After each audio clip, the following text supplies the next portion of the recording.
আজকের গল্পটা শুরু করার আগে তোমাদের একটা প্রশ্ন করি। তোমরা কি কখনো ভেবেছ তোমার নিজের বাড়ির ভেতরেই এমন কিছু লুকিয়ে থাকতে পারে যেটা তোমার পুরো জীবনটাই বদলে দিতে পারে? একটা পুরনো কাগজ, একটা ভুলে যাওয়া নকশা, আর সেই নকশা তোমাকে নিয়ে যেতে পারে হাজার হাজার কিলোমিটার দূরে।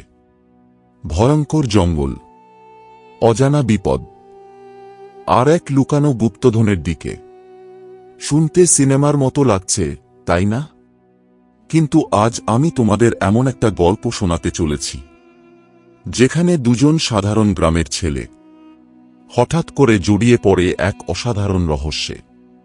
আর এই রহস্যের শুরু একটা পুরনো ম্যাপ থেকে।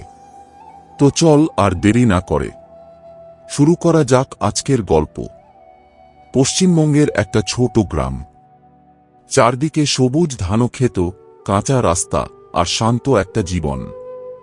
এই গ্রামেই পাশাপাশি দুটো বাড়িতে বড় হয়েছে দুই বন্ধু, অর্ণব আর রুদ্র। ছোটবেলা থেকেই ওদের বন্ধুত্ব যেন আলাদা। সকালে একসাথে স্কুল, বিকেলে মাঠে খেলা, আর রাতে একসাথে বসে গল্প শোনা। গাছে চড়া, পুকুরে ঝাঁপ দেওয়া, কাদা মাখা, সবকিছুতেই তারা একসাথে। রুদ্র সবসময় একটু দুঃসাহসী, নতুন কিছু করার নেশা তার মাথায় সবসময় ঘুরত। আর অর্ণব একটু শান্ত, ভাবুক, কিন্তু মাথা খুব ঠান্ডা, যে কোনো সমস্যার সমাধান বের করতে ওর জুড়ি নেই। একদিন বিকেলে, বৃষ্টির পরের ভেজা হাওয়া, দুজন মিলে অর্ণবদের বাড়ির পেছনের পুরনো ঘরটা পরিষ্কার করছিল। ঘরটা অনেকদিন ধরেই বন্ধ ছিল, মাকসার জাল, ধুলো আর পুরনো আসবাবপত্রে ভর্তি। হঠাৎ রুদ্র একটা কাঠের বাক্সে লাথি খায়। এইটা কি রে? রুদ্র নিচু হয়ে বাক্সটা তুলে নেয়। বাক্সটা পুরনো, প্রায় পচে যাওয়া, কিন্তু তালাটা ভাঙা ছিল। ওরা দুজন মিলে খুলে দেখে ভেতরে কিছু পুরনো কাগজ আর একটা হলদেটে ভাঁজ করা নকশা। অর্ণব ধীরে ধীরে কাগজটা খুলে, আর খুলতেই দুজনেই থমকে যায়। ওটা একটা ম্যাপ, অদ্ভুত সব চিহ্ন, নদী, পাহাড়, আর একটা জায়গায় বড় করে একটা ক্রস চিহ্ন আঁকা। নিচে পুরনো হাতে লেখা কিছু কথা। আমাজনের গভীর জঙ্গলে লুকিয়ে আছে অমূল্য ধন। রুদ্র অবাক হয়ে বলে, মানে এটা কি সত্যি? অর্ণব কিছুক্ষণ চুপ থেকে বলে, এটা মজা করার জিনিস না, খুব পুরনো মনে হচ্ছে। ওরা দৌড়ে যায় অর্ণবের বাবার কাছে। অর্ণব জিজ্ঞেস করে, বাবা, এই ম্যাপটা তুমি আগে কখনো দেখেছ? অর্ণবের বাবা প্রথমে চুপ করে থাকেন, তারপর ধীরে ধীরে বসে পড়েন। তার চোখে একটা অদ্ভুত ভয় আর স্মৃতির ছাপ। এটা তোমার ঠাকুরদার, তিনি বলেন। দুজনেই চমকে ওঠে। তোমার ঠাকুরদা ছিলেন হীরার ব্যবসায়ী। তিনি অনেক দেশ ঘুরেছেন, আর একবার আমাজনের জঙ্গলে গিয়েছিলেন। কিন্তু তারপর? রুদ্র আগ্রহ নিয়ে জিজ্ঞেস করে। বাবা দীর্ঘশ্বাস ফেলে বলেন, তারপর তিনি আর কখনো ফিরে আসেননি। ঘরে নীরবতা নেমে আসে। অর্ণব ধীরে বলে, তাহলে এই গুপ্তধনটা? বাবা থামিয়ে দেন। ওসব চিন্তা করো না, ওই জায়গা খুব বিপজ্জনক। অনেকেই গেছে, কিন্তু সবাই ফিরে আসেনি। কিন্তু রুদ্রের চোখে তখন অন্য আগুন। সেই রাতে অর্ণব আর রুদ্র চুপচাপ বসে ম্যাপটা দেখছিল। রুদ্র বলে, আমরা যদি যাই? অর্ণব তাকিয়ে থাকে। তুই সিরিয়াস?